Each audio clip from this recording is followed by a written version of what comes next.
यह कहानी मेरे साथ घटी एक सच्ची घटना पर आधारित है। बरसात का मौसम था।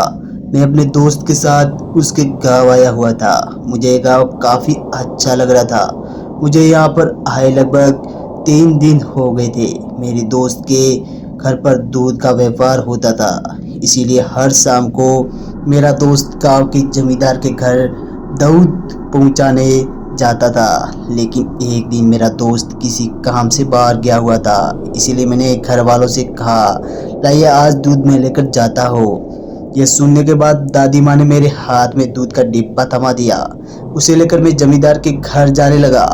लेकिन तभी दादी माँ ने मेरा हाथ पकड़कर कहा, बेटा खेतों वाले रास्ते से ही जाना, कब्रिस्तान वाले रास्ते से मत जाना। यह सुनकर बाद में मैंने कहा ठीक है। उसके बाद मैं खेतों वाले रास्ते से होकर गुजर ही रहा था, लेकिन बरसात के कारण जमीन पर पानी भरा हुआ था।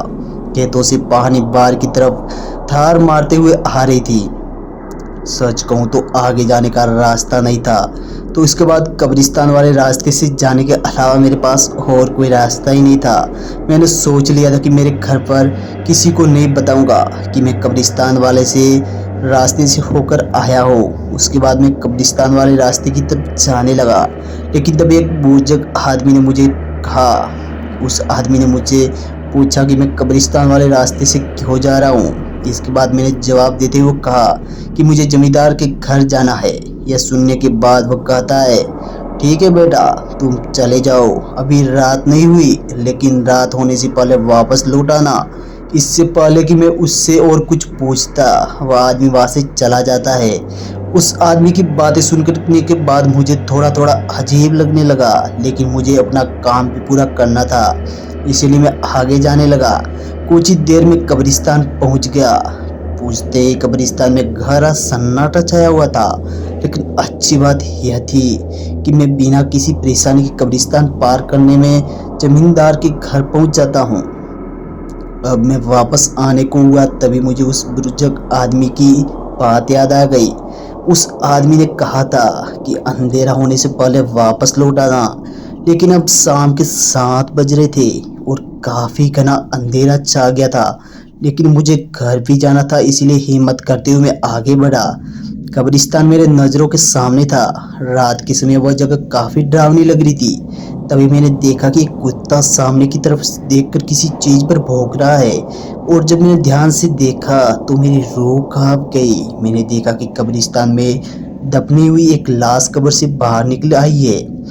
वो कुत्ता उस लाश को देखकर उस पर भौंके जा रहा था। मेरे कान के पास से पसीने की धार बह रही थी। इसके बाद मैंने देखा कि वो लाश मेरी तरफ बढ़ रही है।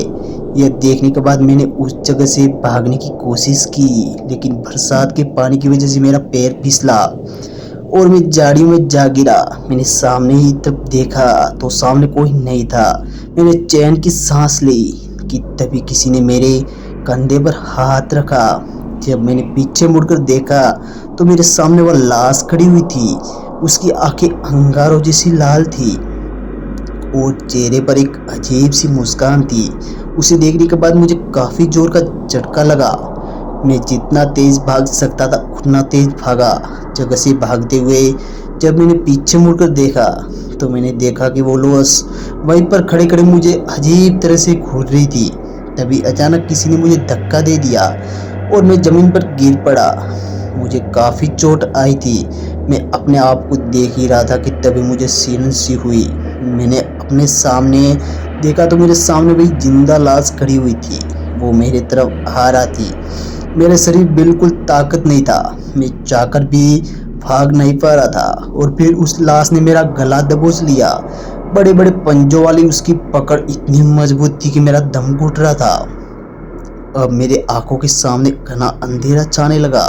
मुझे ऐसा लग रहा था जैसे मैं इस दुनिया से दूर जा रहा हूँ। इसके बाद मेरे फ़ोन की घंटी बजी। मेरे फ़ोन की रिंगटोन में हनुमान चालीसा लगी हुई थी, जिस सुनने के बाद वो लाश जोर जोर से चिल्लाने लगती है। इसके बाद उसका सड़ा हुआ शरीर मेरी आंखों के सामने जलकर भस्म हो जाता है। बजरंगबली का यह चमत्कार देखकर उनको धन्यवाद करते हुए मैं वापस घर लौट आया। लेकिन आज भी जब मैं उस घटना के बारे में याद करता हूँ तो मेरी रूह कांप जाती है। दोस्तों, यदि आज की हमारी कहानी अगर आपको वीडियो अच्छी लगी हो तो लाइक शेयर के साथ ही कमेंट कर दीजिए और हमारे साथ अपना अनुभव जरूर से बताइएगा। मिलते हैं अगले खतरनाक एपिसोड में।